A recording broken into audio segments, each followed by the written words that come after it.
ہم اللہ کی رحمت پر توجہ کیے ہوئے ہیں، ہم اللہ کی غیرت پر توجہ نہیں کر رہے۔ قوم لوط پر اللہ نے جو پتھروں کی برسات کی، جو اس پتھر سر پہ آتا، سر پہ، اور پورا جسم چیرتے ہوئے نیچے سے نکل جاتا، پتھر ہلاک کر دیتا۔ آپ سے پوچھتا ہوں، قوم لوط پر عذاب آئے، قوم لوط کون تھے؟ اولاد پیغمبر تھے، نبیوں کی اولاد۔ بھائی کسی کے شجرہ نسب میں آپ آج کیڑے نکال سکتے ہو، لیکن بنی اسرائیل تو اس ایسے اولاد پیغمبر ہے کہ ان کا شجرہ نسب قرآن میں بیان کر دیا، یا بنی اسرائیل یا بنی اسرائیل یا بنی اسرائیل کہہ کر۔ بنی اسرائیل کا مطلب کیا ہے؟ اسرائیل حضرت یعقوب کا لقب تھا، اور بنی اسرائیل کا مطلب اولاد یعقوب۔ اے اولاد یعقوب، اولاد یعقوب۔ تو قرآن ہمیں عبرت کی بات بتا رہا ہے، اولاد پیغمبر اگر لڑکوں کے ساتھ بدفعلی کریں، ہم نے ان پہ پتھر برسا دیے، تم کون ہو؟ اولاد پیغمبر ہمارے منع کرنے پر سنیچر کے دن مچھلی کا شکار کریں، ہم نے ان کے چہرے سور اور بندر کی طرح کیے، تم کون ہو؟ کچھ لوگ کہتے ہیں نہیں ہم پہ عذاب نہیں آئے گا۔ ہم نے کہا کس نے کہا؟ علماء سے حدیث سنتے ہو، اس کی معرفت نہیں رکھتے اور اپنی مرضی سے معنی نکالتے ہو۔ اس امت پر اجتماعی عذاب نہیں آئے گا، لیکن انفرادی عذاب آ کر رہے گا۔ جو جیسا کرتوت کرے گا انفرادی عذاب آئے گا۔ عذاب میں مبتلا ہے سب لوگ عذاب میں مبتلا ہے۔ خدا کا عذاب محسوس کرو۔ یہ جو کہتے ہو نا مولانا سب کچھ ہے، سکون نہیں ہے، کیا ہے؟ اللہ کا عذاب ہے۔ بیٹیاں 30 35 سال کی ہو گئی، اچھے رشتے نہیں آتے، کیا ہے؟ اللہ کے عذاب کی ایک شکل ہے۔ گھر کے اندر ایک سے ایک نعمت ہے، کھا نہیں سکتے، اللہ کے عذاب کی ایک شکل ہو سکتی۔ اولاد ہے، دکھ دیتی ہے، نافرمانی کرتی ہے، ستاتی ہے، پریشان کرتی ہے، کیا ہے؟ اللہ کے عذاب کی ایک شکل ہے۔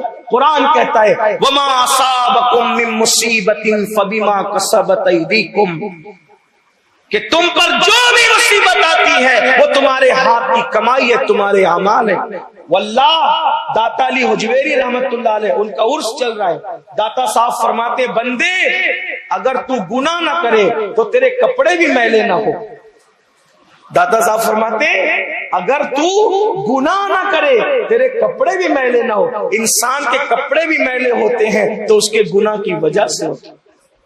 اور آپ اس پر ایک دلیل خوبصورت فرماتے ہیں، کہا کہ میں اپنے پیر و مرشد کے ساتھ اور میرے پیر بھائی، بارش ہو چکی تھی، پیچھے پیچھے جا رہے تھے، ہمارے کپڑے کیچڑ میں بھر گئے، مرشد کے کپڑے پہ کیچڑ کا کوئی اثر نہیں تھا۔ ہم نے پوچھا مرشد جس راستے سے آپ آئے اسی راستے سے ہم بھی آئے، ہمارے کپڑے بھر گئے کیچڑ میں، آپ کے نہیں بھرے۔ مرشد نے مسکرا کے کہا جو گناہ نہیں کرتا بیٹا، خدا اس کے کپڑوں کو بھی میلا ہونے سے بچا لیتا ہے۔ جو گناہوں کے دھبے دل پہ لگنے نہیں دیتا، خدا اس کے کپڑوں کو دھبے سے محفوظ فرما دیتا ہے۔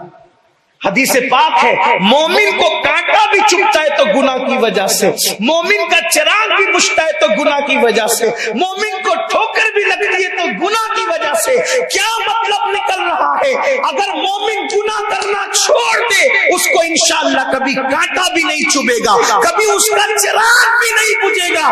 کوئی ہوا دنیا میں ایسی پیدا نہیں ہوئی جو مومن کا جلایا ہوا چراغ بجھا سکے۔ اگر مومن سچا مومن بن جائے، آپ کہیں گے چراغ ہوائیں نہیں بجھاتی، ہم نے کہا موجود ہے۔ میں کیا بتاؤں آپ کو، کیا آپ کو نہیں پتا سرکار صابر کلیر نے اپنے ایک مرید حضرت سیدی شمس الدین ترک پانی پتی سے کہا تھا بیٹے جاؤ، جب تم سے کرامت کا ظہور ہو تو سمجھ لینا کہ میرا انتقال ہو گیا۔ حضرت صابر پاک کا ایک ہی مرید ہے، ایک ہی خلیفہ ہے۔ بڑی دلچسپ بات یاد آ گئی، ایک ہی مرید تھے، ایک ہی خلیفہ۔ ایک بار کسی نے آگے کہا ہمارے پیر صاحب کے تو اتنے مرید ہیں جیسے آسمان پہ تارے۔ صابر پاک نے مسکرا کے کہا تیرے پیر نے تارے بنائے، ہم نے تو ایک ہی شمس بنایا ہے، اور ان سارے شمس پر، ان سارے تاروں پر ہمارا شمس کافی ہے۔ تو فرمایا جس دن تجھ سے کرامت کا ظہور ہو سمجھنا کہ میرا انتقال۔ بہت روئے، کہا کہ بیٹے اللہ والوں کی موت پہ رویا نہیں کرتے، جب روح کا پنچھی پھر جسم کے پنجرے سے نکلتا ہے تو اس کی پرواز اور بڑھ جاتی ہے، طاقت اور بڑھ جاتی، فیض اور بڑھ جاتا ہے، رونا نہیں جا۔ اور اس کے بعد پھر کرامت کا کیا صدور ہوا، کرامت کا کیا ظہور ہوا، وہ گئے اور خلجی جو ہے وہ عامر کے قلعے پر حملہ کر رہا تھا۔